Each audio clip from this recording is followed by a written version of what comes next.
সবাই জানে হাসলে শরীর ভালো থাকে, কিন্তু কখনো ভেবেছ কাঁদলে মন কেন হালকা লাগে? কান্না শুধু দুঃখের প্রকাশ না, এটা আসলে তোমার শরীরের এক ধরনের থেরাপি। যখন তুমি কাঁদো তখন মস্তিষ্ক থেকে স্ট্রেস হরমোন নামের টক্সিন বেরিয়ে যায়। বিজ্ঞানীরা বলছেন চোখের জলেই লুকিয়ে আছে প্রাকৃতিক ইমোশনাল ডিটক্স। কান্না শরীরকে শান্ত করে, হার্টবিট কমায়, এমনকি মনকে শান্ত ঘুমের প্রস্তুতি দেয়। যখন তুমি মন খুলে কাঁদো তখন মস্তিষ্ক মনে করে সব ঠিক হয়ে যাচ্ছে।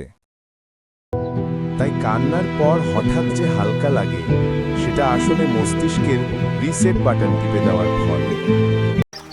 কাঁদা কোনো দুর্বলতা নয়, এটা প্রকৃতির দেওয়া এক আশীর্বাদ, মনকে নিরাময় করার এক উপায়।